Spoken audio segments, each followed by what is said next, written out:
All right, boys, what's up?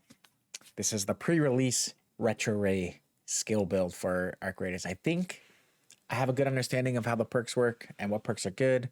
I think I have an understanding of what my goals are when I get into the game, which is to PvP as much as possible, but also still maintain enough like balance that I can play a little bit of looter if I have to, especially if I have to play a little solo games if the boys aren't on.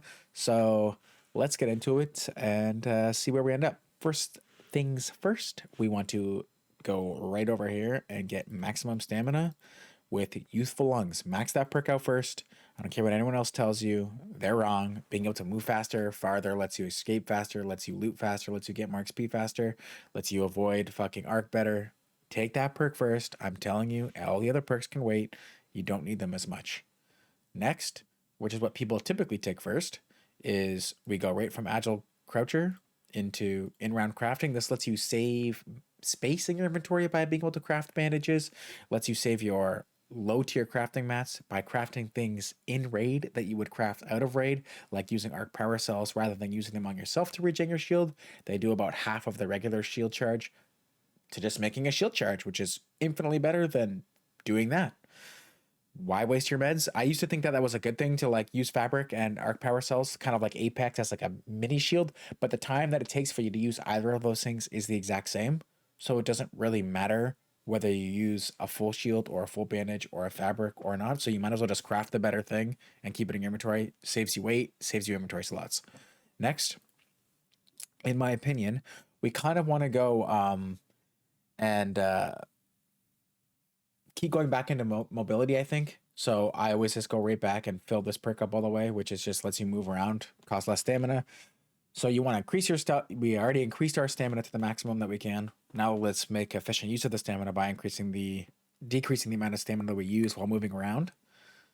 Following that, because now we're basically gonna have our base for stamina, we need to make sure that we're kind of increasing our looting speed, but also kind of increasing the survivability of our character. And the only way to do that is really to kind of just take the breaching, proficient breacher. So basically, this allows you to open up probes without getting sniped, especially when you're playing solo.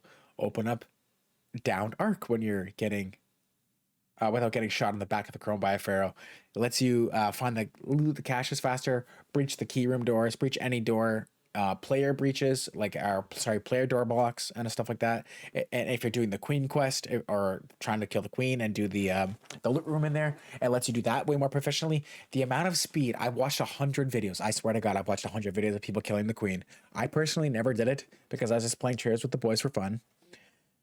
The people that don't have the perk versus people that have the perk is like a 50% difference. I swear to God, like the amount of times that they had to leave the queen boss or loot room to avoid the fire from when it shoots off is like about half. Like it cuts the time down in half. That's how fast you can loot it. You can almost loot the whole or place the whole canisters and break all the nodes around the room in one go if you have this perk. So this perk is like a must have.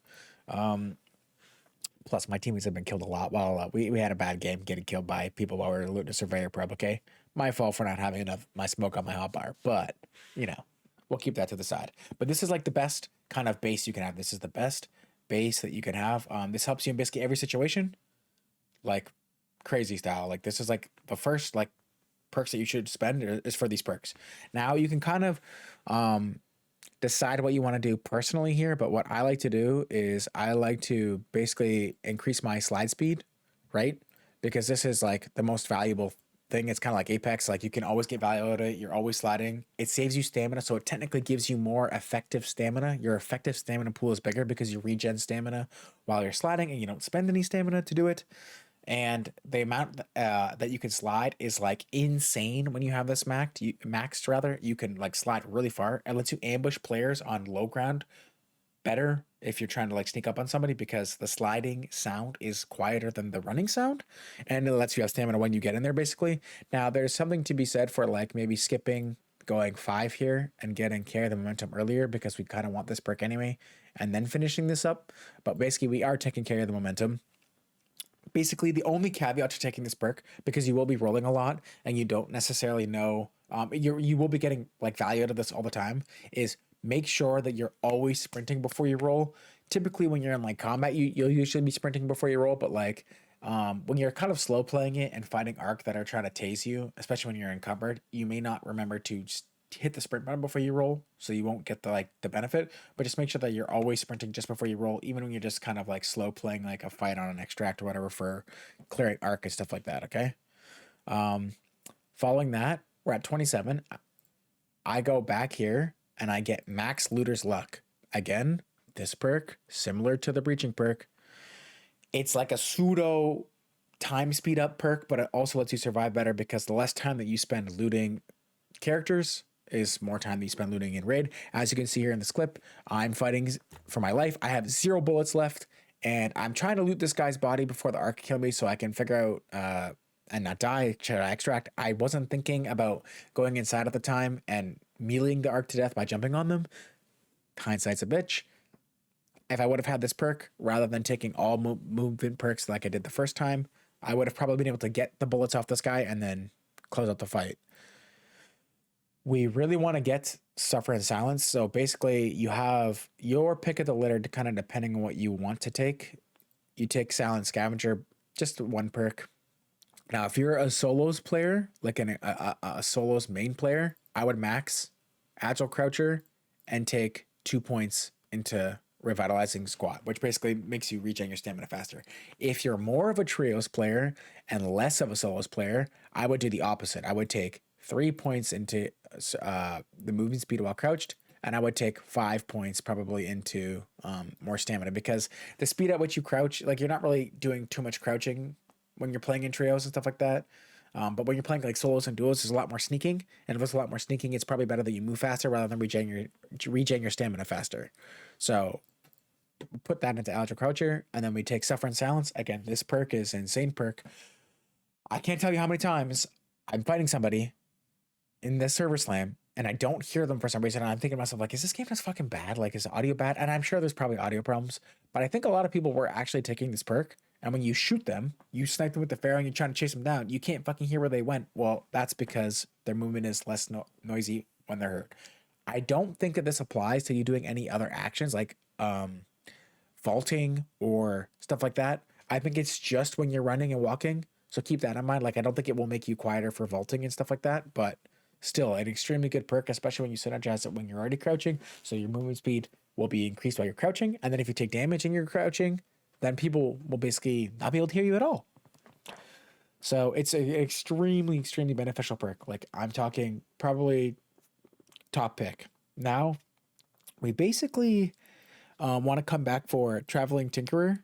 This is like the upgraded version of the regular in-round crafting. I'm not sure all the stuff you can craft with the Traveling Tinkerer, but I imagine if it gets even remotely as much value as in-round crafting, being able to potentially craft shields or ammo or grenades that are very important, utility that are very important, I imagine this perk is like extremely valuable. We don't want to like go too much more into here.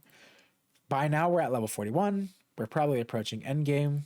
We want to get even more value out of our stamina, so we basically take Used to the Weight. That's just like extra carry weight, you know. Makes your shields and your heavy guns less faster. I remember I had a Bettina in the server slam, and that shit is heavy, boys. Like, so I imagine by this point, when you're level 40, you're probably going to be pretty far into the game. Remember, the blue shield has like a 5% move speed penalty, and pink shields have 15%, so you're going to be turbo slow if you don't have all the movement speed perks. And then here we come to like the 3 forks on the road, okay? You basically have 3 options, provided that we're only going to get level 50, okay? Here's your 3 options. We'll go in order of survivability, and then PvP and the looting, okay? So like, you either go here into conditioning and you just spend enough points to get the node survivor stamina, which makes you regain stamina faster when you're critically hurt, meaning when you're low HP, you get more stamina, so you can run away faster. When you're just engaging from a fight, it'll be harder for the enemy to keep up unless they're using adrenaline shots. Lets you immediately regen stamina when you get clapped in the back by a Pharaoh, which is very often, or an Osprey. And the prerequisite perk that we took 2 extra points in is the same thing, but It's a cooldown, so I imagine this one is a burst and the other one is a permanent low buff. So like imagine when you're low, you're always getting a 10% buff, but like this one is probably like a burst of stamina bar refill with an internal cooldown. I don't know how long it is, but I imagine it's probably something like 10 to 15 seconds. If you don't want to take those perks, we go into the movement PvP side, kind of like full PvP, and we just take sprint, dodge, roll further, and we're at 50. You can't get it max, but if this is anything like any of the other third person games where you're rolling or dodging, like Dark Souls or anything like that, I imagine this just makes your roll even better. If you play Dark Souls or anything like that, the difference between a heavy roll and a light roll is pretty crazy. Now you can get used to a heavy roll, but I imagine this also helps you when you're encumbered to take more distance while you're encumbered, which your roll when you're encumbered is really slow and sluggish. Where if this increases your speed and distance, I imagine it's really good for when you are just trying to be a little greedy and max out your encumbered inventory. If you don't want to take all that, which I think this one is probably the best because it probably, or maybe this one has the most use cases, followed by the dodge roll has the most times where you'll get use out of it. But if you just want to play all arounder, and especially if you're playing trios where you don't need that stuff as much, I would just dump all your points into broad shoulders. Now you could get a little greedy, and instead of dumping all your points into broad shoulders, you could just like put a little looter's luck. I mean, it could be good, for the hero pool, like just do one because it doesn't show the percentage. Otherwise, I would say don't do it or do it. But like for the hero pool for the one time, you could take looter's luck for the one time. Okay, like I'm not gonna tell you to do it. I don't know how good it is, but you could take looter's luck for the one time. But that's basically the build, guys. If you think it's gonna be good, let me know how it performs if you decide to use my build. And yeah, if any skill happens to be changed or updated, I will probably update the video and the build. Ideally, I'll probably make another video, but I'll update the build on the website. This is on Arc Raiders build. But yeah, the reason why we didn't go for anything else, I will explain, is because all these things are super situational, which kind of suck. Like, yeah, you'll always be hurt, but this is obviously an internal cooldown, so it's not very good. These perks are like okay, like a little extra. And if you want to be like a scumbag, you can take Turtle Crawl and Determined. But assuming that your teammate is on the ball, you don't really need to survive any longer. You should try to not die in general. You don't need the loot. Melee costing less stamina is kind of like whatever. Who cares about the melee drones thing? Like the odds of you having a melee drone is bad or low rather. And this one is okay. Loaded arms is an okay perk. Like having less equipment weight is good, but I don't know that it's completely necessary. Like I said, if you were to go the other, if you can get more perks, like if we're not getting just level 50, I would put points into this if I could. Um, it's just kind of tough because even if you were to do the alternate build where you go rather instead of like carry weight here, right? And you just kind of come up here, you have to put your points early and then you're already at 50. You don't really get to mess about with how much perks you put in here. You'd have to like sacrifice breaching or use like let the weight shield reduction to get any points into this, and you have to spend two, so it's kind of not worth it in my opinion to go that route. I prefer probably going the increased or the dodge roll. In my opinion, is probably what I'm going to take. And then yeah, like so, unburdened roll is nice. This is a good perk because it doesn't cost your stamina. You could take this rather than taking the critically hurt stamina thing as well as another variation. You can just kind of go like this and then take unburdened roll. That is valuable, but you have to be really quick on that. That's the only thing. That's like a reaction time test. Because as soon as your shield breaks, you have to immediately roll. And sometimes your shield breaks and you don't immediately roll, so you're not getting that much value out of it. But it is a good perk. And then here, Calming Stroll. This is the biggest debate perk of all time. I've seen it confirmed by multiple people, and I tried it myself. This actually doesn't work when you're out of stamina and full jogging. It actually doesn't work. It's only when you're super slow walking, so it's basically a wasted perk. Doesn't really perform as intended. I don't know about anything about wall leaps. I've never really seen any wall leaps going crazy. When you're down, you crawl faster is nice for getting through doors, but I don't think you want to take it unless you absolutely have unlimited points. It doesn't seem that valuable. If you're downed, your teammates need to be putting cover and smoking you anyway, so it's not that big of a deal. vaulting the lower cost stamina. The odds of you vaulting an engagement are low, so there's no reason that you should ever take this because you're getting very little use out of it. Vaulting Spring lets you jump at the end of a vault. I never seen this in action, and I don't know how much it gives you, but to spend all the points to get up here seems a bit ridiculous for something that's only applied when you're vaulting, and you're not vaulting that often. And then, yeah, Minesweeper, yeah, pretty silly. I don't think there's that many things. Unless this is like a boss or thing, I don't think this is very useful. I don't really care about any of this. The stamina regeneration for all over encumbered is cool, but like, you just manage your inventory. You don't have to worry about that. This is like, if you're a loot goblin, you take the loot goblin stuff, okay? Like, I don't think anyone should take the loot goblin stuff, but if you're a loot goblin, you can just go up here and get these. Not that valuable, but obviously, brush this is good. And then when under healing effects, stamina regeneration is increased, is kind of nice, but like sometimes you get shot while you're healing, and then it doesn't get that much value out of it. Rarely are you gonna get that much value out of this. It's not as active as the other perks, so that's why I took the perks that I took. Anyway, see you topside, boys. Live in a different world.